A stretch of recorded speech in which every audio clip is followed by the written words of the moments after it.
अस्सलाम वालेकुम स्टूडेंट्स, मैं हूं मुस्तजाब हैदर, आपका फिज़िक्स टीचर। हम लोग पढ़ रहे हैं अपना चैप्टर नंबर 7 जिसका नाम है ऑसिलेशंस। और आज हम इसमें पढ़ने जा रहे हैं एक बड़ा ही इंटरेस्टिंग आर्टिकल जिसका नाम है शार्पनेस ऑफ रेजोनेंस। ये इसलिए बहुत ज़्यादा इंटरेस्टिंग है क्योंकि इसमें हमने रेजोनेंस को और डैम्पिंग को एक दूसरे के साथ रिलेट करके सीखना है। हमने देखा था कि फ्री एंड फोर्स्ड ऑसिलेशन, दो डिफरेंट टाइप की ऑसिलेशंस होती हैं कि फोर्स लग रही होती है हमारे ऑसिलेट करते हुए ऑब्जेक्ट के ऊपर, तो वो किस किस तरह से बिहेव कर सकता है और ये दोनों चीज़ें जब मिक्स होती हैं तो फिर क्या रिजल्टिंग इफेक्ट निकलता है। तो चलें स्टूडेंट्स, चलते हैं अपने लाइट बोर्ड की तरफ और आज के लेक्चर का आगाज करते हैं। तो स्टूडेंट्स, शार्पनेस ऑफ रेजोनेंस की तरफ जाते हैं, बहुत ही इंटरेस्टिंग, जिसके अंदर हम लोग रिलेट करेंगे उन दो फिनोमिनाज को जिनको हमने एक दूसरे से अलग अलग पहले सीखा है, जिसमें एक चीज़ थी रेजोनेंस और दूसरी चीज़ थी हमारे पास डैम्पिंग। हमने रेजोनेंस देखा था स्टूडेंट, सबसे पहले हमने देखा कि रेजोनेंस क्या होता है कि कोई अगर भी हमारे पास कोई ऐसा ऑब्जेक्ट मौजूद हो जो ऑसिलेट कर रहा है और उस ऑसिलेट करते हुए ऑब्जेक्ट के ऊपर हम लोग पीरियोडिक फोर्स लगाना शुरू करते हैं। और पीरियोडिक फोर्स कुछ इस तरह से लगाएं कि पीरियोडिक फोर्स की जो एप्लीकेशन की फ्रीक्वेंसी है वो हमारे ऑसिलेटर की नेचुरल फ्रीक्वेंसी के साथ मैच कर जाए। तो ऐसा करने से होता क्या था, हमने देखा था कि जब इस तरह का काम होता था तो हमारे ऑसिलेटर का amplitude of vibration gradually increase करता चला जाता था और एम्पलीट्यूड बढ़ता जाता था और जितनी देर तक वो पीरियोडिक फोर्स लगती रहती थी उतनी देर तक उसका एम्पलीट्यूड ऑफ वाइब्रेशन इंक्रीज होता रहता था। और ये एक आइडियल केस हम लोगों ने डिस्कस किया था जिसमें कोई भी डैम्पिंग इफेक्ट मौजूद नहीं था। अब चूंकि हम डैम्पिंग को भी पढ़ चुके हैं, जिसमें हमने सीखा था कि अगर किसी भी ऑब्जेक्ट को जो ऑसिलेट कर रहा हो कोई रेजिस्टिव फोर्स का सामना करना पड़े तो उस रेजिस्टिव फोर्स की वजह से उसका एम्पलीट्यूड ऑफ वाइब्रेशन कम होता चला जाता है। तो दो डिफरेंट चीजें आ गई। एक जगह पे हम लोग क्या कह रहे हैं कि पीरियोडिक फोर्स ऐसे लग रही है कि एम्पलीट्यूड को बढ़ा रही है, और एक जगह पे हम ऐसे कह रहे हैं कि एक फोर्स मौजूद है जो उसके एम्पलीट्यूड को कम करने की कोशिश कर रही है। तो ये डैम्पिंग कहलाता है। अब रेजोनेंस और डैम्पिंग को एक दूसरे के साथ रिलेट करके हम लोग यहाँ पे देखेंगे और शार्पनेस का कॉन्सेप्ट लेके आएंगे। हमने ये सीखा कि अगर हमारे पास कोई एक पेंडुलम मौजूद हो और उसको रूम के अंदर रख दिया जाए और फिर उसको डिस्प्लेस करने के बाद छोड़ें तो वो ऑसिलेट करना शुरू कर देता है और अल्टीमेटली हम देखते हैं कि उसका एम्पलीट्यूड ऑफ वाइब्रेशन जो है वो आहिस्ता आहिस्ता कम होता चला जाता है और अल्टीमेटली वो रुक जाता है। हमने सीखा था ऐसा इसलिए होता है कि उसको जिस रूम के अंदर हम लोगों ने रखा हुआ है वहाँ पे एयर मौजूद है, और जब भी एयर के अंदर कोई भी ऑब्जेक्ट मूव करेगा तो एयर क्योंकि एक फ्लूइड है तो फ्लूइड अपने अंदर मूव करते हुए हर एक ऑब्जेक्ट के ऊपर एक ड्रैग फोर्स अप्लाई करता है जो उसकी मूवमेंट को रोकने की कोशिश करते हैं। तो ये भी हमारे पेंडुलम की मूवमेंट को रोकने की कोशिश करता है और वो रेजिस्टिव फोर्स जो उसे रोकती है वो ड्रैग फोर्स, उसके इफेक्ट की वजह से अल्टीमेटली हमारे पेंडुलम का जो एम्पलीट्यूड ऑफ वाइब्रेशन है वो कम होता चला जाता है और वो रुक जाता है। अब ये डैम्पिंग थी, और रेजोनेंस में हमें पता है कि एम्पलीट्यूड इंक्रीज कर रहा होता है। अब इन दोनों को रिलेट करके देखते हैं। लेट्स सपोज स्टूडेंट्स, हम एक एग्जांपल लेते हैं और उस एग्जांपल से इसको समझने की कोशिश करते हैं। लेट्स सपोज ये एक अरेंजमेंट आपके सामने बना हुआ है और आप याद करें कि ये बिल्कुल उसी तरह का अरेंजमेंट है जिस तरह का हम लोगों ने रेजोनेंस को समझने के लिए यूज किया था।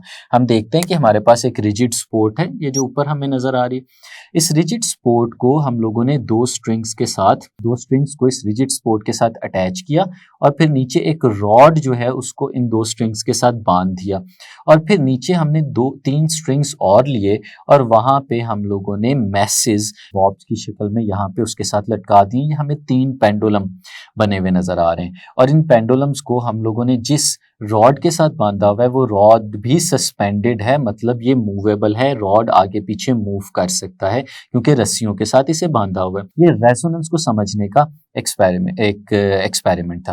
अब स्टूडेंट्स इमेजिन करें कि यहाँ पे जो हमने तीन बॉब्स नीचे बांधे हुए हैं ये तीन बॉब्स डिफरेंट मटेरियल के बने हुए हैं, ऐसे डिफरेंट मटेरियल के जिनके मैसेज में बहुत ज्यादा फर्क है। लेट्स सपोज ये जो वन है ये स्टूडेंट्स एक लेड का बॉब है हमें पता है लेड का मास बहुत ज़्यादा होता है। उसके बाद ये जो हमारे पास सेकंड बॉल है, इसी वॉल्यूम का सेम बिल्कुल वैसा है, लेकिन ये कोई ऐसी मेटल है यहाँ पे जिस मेटल का मास इस केस में इस साइज के लेड के मास से कम है। और जो थर्ड वन हमें यहाँ पे नजर आ रहा है स्टूडेंट्स, ये एक पिथ बॉल है। हमें पता है कि पिथ बॉल एक बहुत ही कम मैस का बॉल होता है, इसका मैस बहुत छोटा होगा, बहुत कम होगा, बहुत स्मॉल होगा as compare to these two objects. अब स्टूडेंट्स अगर हम इस तरह से करें कि जो लेड का हमें पेंडुलम बना हुआ नजर आ रहा है, इसको बाकी दोनों के साथ कंपेयर करें और इनकी फ्रीक्वेंसी के दरमियान रिलेशन को समझें, तो हमें पता है कि फ्रीक्वेंसी जो है वो सिर्फ और सिर्फ डिपेंड करती है लेंथ के ऊपर। अगर हम पहले, दूसरे और तीसरे तीनों पेंडुलम्स की लेंथ की बात करें तो तीनों पेंडुलम्स की लेंथ यहाँ पे हमें नजर आ रहा है कि इक्वल है, यानी इन तीनों की जो नेचुरल फ्रीक्वेंसी होगी वो भी सेम होगी। तो नेचुरल फ्रीक्वेंसी सेम होने का मतलब ये है कि अगर हम किसी भी एक पेंडुलम को यूज करें तो दूसरे दो पेंडुलम्स के अंदर रेजोनेंस प्रोड्यूस करवा सकते हैं। तो अब यही काम हम करते हैं। ये जो हमें लेड का मैस नजर आ रहा है, हम इसको डिस्प्लेस करते हैं। जैसे मैं इसको अपनी डायरेक्शन में डिस्प्लेस करता हूँ और रिलीज कर देता हूँ, ये मेन पोजीशन की तरफ जाएगा और आउट ऑफ द प्लेन जाएगा, आपकी डायरेक्शन में आएगा और ये आगे और पीछे ऑसिलेट करना शुरू कर देगा। अब इस ऑसिलेशन की वजह से जो हमारे ऊपर रॉड मौजूद है ये भी टू एंड फ्रो हल्का हल्का मूव करना शुरू कर देगा और उस मूवमेंट की वजह से एक एनर्जी ट्रांसफर होगी जो सेकंड वाले पेंडुलम तक जाएगी और थर्ड वाले पेंडुलम तक भी जाएगी। अब इन तीनों पेंडुलम्स की क्योंकि नेचुरल फ्रीक्वेंसी एग्जैक्टली सेम है, तो फिर ये लेड के पेंडुलम की वजह से जो एनर्जी आगे जा रही है और इस तरह से मूवमेंट की वजह से जो फोर्स ट्रांसफर हो रही है वो ऐसी पीरियोडिक फोर्स है जिसकी नेचुरल फ्रीक्वेंसी इन दोनों की फ्रीक्वेंसीज के इक्वल है। तो फिर क्या होगा कि हम देखेंगे कि हमने तो सिर्फ लेड के पेंडुलम को ऑसिलेट कराया था, तो थोड़ा सा टाइम गुजरेगा और हमें नजर आना शुरू हो जाएगा कि लेड के पेंडुलम के साथ साथ ये मेटल वाला पेंडुलम और पिथ बॉल वाला पेंडुलम ये भी ऑसिलेट करना शुरू हो गए हैं। और ये क्यों हो रहे हैं ये तो हम लोग सीख चुके हैं। यहाँ पे हुई है रेजोनेंस, ये रेजोनेंस की वजह से ऑसिलेट हो रहे हैं क्योंकि जो पीरियोडिक फोर्स यहाँ से ट्रांसफर होकर आगे जा रही थी उसकी जो नेचुरल फ्रीक्वेंसी थी वो इन दोनों के एग्जैक्टली इक्वल थी, इस वजह से ऑसिलेशन हो रही थी। लेकिन हमारा टॉपिक ऑसिलेशन नहीं है, हमने एक और चीज ऑब्जर्व करनी है। जब ये चीज हम लोगों ने ये फिनोमिना यहाँ पे देखा तो रेजोनेंस सेकंड पेंडुलम मेटल वाले में भी हुई और पिथ बॉल वाले में भी हुई लेड की पेंडुलम की वजह से, लेकिन दोनों की यहाँ पे रेजोनेंस में हमें एक फर्क नजर आया। वो फर्क क्या था? जो मेटल वाला पेंडुलम था, इस मेटल वाले पेंडुलम का जो एम्पलीट्यूड था रेजोनेंस की वजह से ऑसिलेट करने का वो ज्यादा था और जो पिथ बॉल था उसका जो रेजोनेंस की वजह से ऑसिलेट करने का एम्पलीट्यूड था वो कम था। अब देखें दोनों की फ्रीक्वेंसी सेम है, दोनों पे जो फोर्स लग रही है पीरियोडिक वो भी सेम है। अब एक जो पेंडुलम है वो ज्यादा एम्पलीट्यूड के साथ ऑसिलेट करता है और दूसरा जो है वो कम एम्पलीट्यूड के साथ ऑसिलेट करता है। तो इसकी वजह क्या है? दोनों एक ही इन्वायरमेंट के अंदर मौजूद हैं, एक ही जगह पे पड़े हुए हैं, तो ये डिफरेंस किस वजह से आ रहा है? तो स्टूडेंट्स ये डिफरेंस इस वजह से आ रहा है कि दो चीजें हैं जो यहाँ पे इनके ऊपर लग रही हैं। एक तो है इनकी रिस्टोरिंग फोर्स, हम लोगों ने सीखा था कि पेंडुलम अगर ऑसिलेट कर रहा है तो इसके वेट का एक कंपोनेंट है जो इसकी रिस्टोरिंग फोर्स को यहाँ पे रिप्रेजेंट करता है। तो अब अगर ये रिस्टोरिंग फोर्स देखी जाए तो वो वेट पे डिपेंड कर रही होगी और मेटल का वेट और पिथ बॉल का वेट अगर हम लोग कंपेयर करें तो मेटल का वेट ज्यादा है और पिथ बॉल का वेट कम है। यानी अगर मैं आपसे कहूं कि इन दोनों के केस में रिस्टोरिंग फोर्स किसकी ज्यादा है तो यकीनन मेटल की रिस्टोरिंग फोर्स ज्यादा है और पिथ बॉल की रिस्टोरिंग फोर्स कम है। इसलिए मेटल जो है उसको मेन पोजीशन की तरफ लेके जाने के लिए जो फोर्स अवेलेबल है वो ज्यादा है। और फिर जो दूसरी फोर्स इन दोनों के ऊपर लग रही है वो है रेजिस्टिव फोर्स। और वो रेजिस्टिव फोर्स कहाँ से आ रही है? क्योंकि हम लोगों ने इसको एयर के अंदर रखा हुआ है, अब एयर इसे रोकने की कोशिश कर रही है, इस पे ड्रैग फोर्स लगा रही है। अब वो जो ड्रैग फोर्स इस पे लगा रही है एयर के अंदर मूवमेंट की वजह से, उस ड्रैग फोर्स ने इसे रोकना है। अब वो ड्रैग फोर्स अगर इन दोनों के लिए बराबर हो जाए, यानी मेटल और पिथ दोनों एक ही रूम के अंदर मौजूद हैं, दोनों एक ही इन्वायरमेंट के अंदर पड़े हुए हैं, तो जो अगर दोनों पे लगने वाली जो रेजिस्टिव फोर्स है वो इक्वल हो जाए, तो हमें इन दोनों की एम्पलीट्यूड ऑफ वाइब्रेशन को कंट्रोल करने वाले फैक्टर का फिर पता होना चाहिए। वो फिर इसकी रिस्टोरिंग फोर्स है, क्योंकि रिस्टोरिंग फोर्स इसे वापस लेके जा रही है और रेजिस्टिव फोर्स उसे रोक रही है। और हम लोगों ने पिछले आर्टिकल में ये चीज सीखी थी कि जो डैम्पिंग का इफेक्ट होता है, यानी जो एम्पलीट्यूड को कम करने वाला इफेक्ट होता है, वो बेसिकली डिपेंड कर रहा होता है कि रेजिस्टिव फोर्स और रिस्टोरिंग फोर्स के दरमियान क्या रिलेशन है।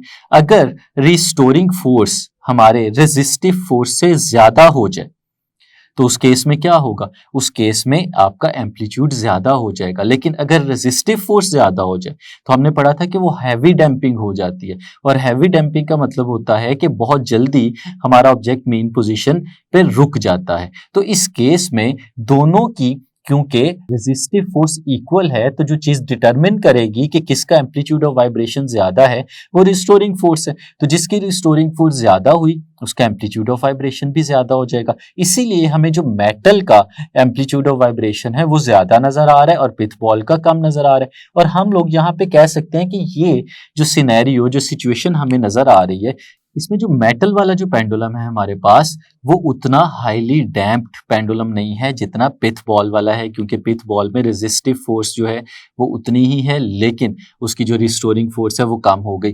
तो ये हैवीली डैम्प्ड सिस्टम हो गया, और मेटल वाला जो था उसमें डैम्पिंग लाइट थी, ये लाइटली डैम्प्ड सिस्टम हो गया। इस वजह से हमें ये डिफरेंस इन एम्पलीट्यूड नजर आ रहा है। तो हम लोग फिर कह सकते हैं कि अगर रेजोनेंस हो भी रही हो, तो रेजोनेंस के बावजूद अगर कोई ऑब्जेक्ट ऑसिलेट कर रहा है, तो जरूरी नहीं कि रेजोनेंस पे सारे ऑब्जेक्ट्स की ऑसिलेशन का एम्पलीट्यूड इक्वल हो।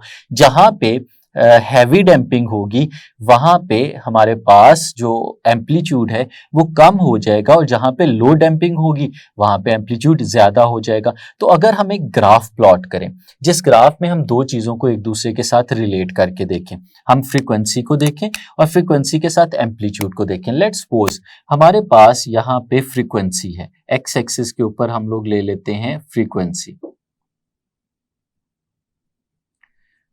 जो लेफ्ट से राइट की तरफ जाते हुए इंक्रीज करती है। और यहाँ पे स्टूडेंट्स हम लोगों ने एक वर्टिकल लाइन जो यहाँ पे लगाई हुई है। लेट्स सपोज स्टूडेंट हमारे पास एक ऐसा सिस्टम है जिस सिस्टम में ये वाली जो फ्रीक्वेंसी है ये ड्राइविंग फ्रीक्वेंसी है।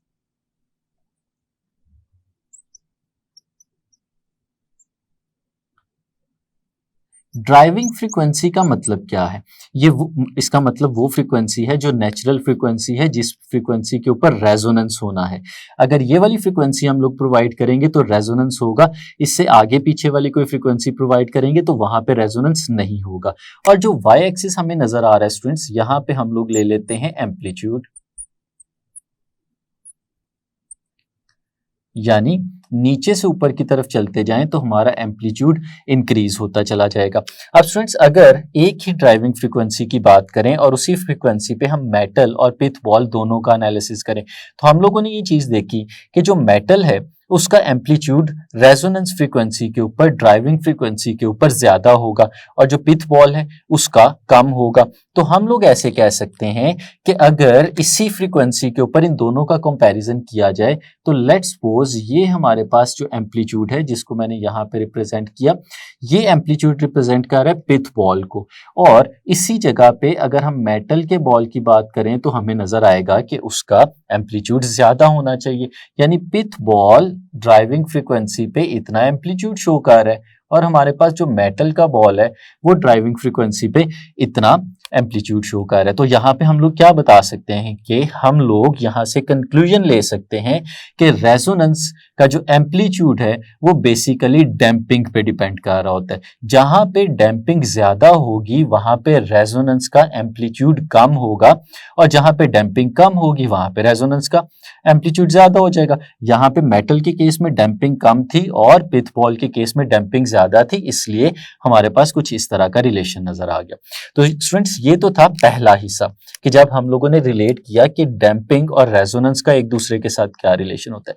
इसी के साथ साथ हमें एक और चीज भी पता है, हमें पता है कि अगर हमारी फ्रीक्वेंसी ड्राइविंग फ्रीक्वेंसी से डिफरेंट हो जाए तो फौरन क्या होता है कि हमारा एम्पलीट्यूड ऑफ वाइब्रेशन डिक्रीज होना शुरू हो जाता है, क्योंकि अब आपकी जो ड्राइविंग फोर्स थी behind in to increase the amplitude of vibration वो खत्म हो जाती है। तो जैसे ही वो खत्म होती है हमारा एम्पलीट्यूड डिक्रीज होना शुरू हो जाता है, और वो दोनों केसेस में होता है। अगर आप फ्रीक्वेंसी ड्राइविंग फ्रीक्वेंसी से ज्यादा कर दें तो फिर भी हमारा एम्पलीट्यूड ऑफ वाइब्रेशन कम होना शुरू हो जाता है, और अगर हम उसे ड्राइविंग फ्रीक्वेंसी से कम कर दें तो फिर भी हमारा एम्पलीट्यूड कम होना शुरू हो जाता है। तो अगर हम इस ग्राफ को फर्दर थोड़ा सा इलेबोरेट करें तो ये ग्राफ हमारे पास कुछ ऐसे बनता है कि ड्राइविंग फ्रीक्वेंसी से कम करने पे फ्रीक्वेंसी हमारा ग्राफ यानी एम्पलीट्यूड जो है वो नीचे की तरफ आना शुरू हो जाता है, और अगर ज्यादा करें तो फिर भी वो नीचे की तरफ आना शुरू हो जाता है। तो हमारे पास कुछ इस तरह की कर्व बनती है। ये कर्व हमें बताती है कि मैक्सिमम एम्पलीट्यूड ऑफ वाइब्रेशन हमें उस वक्त मिलता है जब हमारे पास अप्लाई होने वाली फोर्स जो है उसकी फ्रीक्वेंसी इक्वल होती है नेचुरल फ्रीक्वेंसी से हमारे ऑसिलेटर की। तो स्टूडेंट्स अगर यही चीज हम ऊपर भी देखते हैं तो यहाँ पे भी तो जैसे ही फ्रीक्वेंसी से पीछे आएंगे तो हमारे पास ये कर्व भी नीचे की तरफ आना शुरू हो जाएगी कुछ इस तरह से, और अगर आगे जाएंगे तो फिर भी ये कर्व जो है हमारे पास नीचे की तरफ आना शुरू हो जाएगी। तो इस तरह की कर्व हमें नजर आएगी इन दोनों केसेस में। लेकिन स्टूडेंट्स ये दो कर्व जो आपको यहाँ पे नजर आ रही हैं अगर हम इन दोनों का कंपैरिजन करें तो हमें नजर आ रहा है कि जो ऊपर वाली कर्व है यानी एक ऐसे सिस्टम की कर्व जिसको बहुत ज्यादा डैम्प नहीं किया गया, उसकी कर्व को अगर हम लोग देखते हैं तो उसमें हमें कर्व बड़ी शार्प नजर आती है, अचानक से वो नीचे की तरफ आना शुरू हो जाती है। और जो लाइटली डैम्प्ड सिस्टम है अगर हम उसे देखते हैं तो उसकी कर्व में उतनी शार्पनेस हमें नजर नहीं आ रही होती, वो उतनी ज्यादा तेजी से नीचे की तरफ नहीं आ रही होती। ये रिलेशन हमें बहुत सारी जगहों पे नजर आता है। हमारे पास कर्व्स ऐसी भी बनी हुई मिल सकती हैं हमें कि रेजोनेंस फ्रीक्वेंसी के ऊपर जो एम्पलीट्यूड है वो कुछ इस तरह से आ जाए और उसके बाद बहुत जल्दी चेंज हो जाए।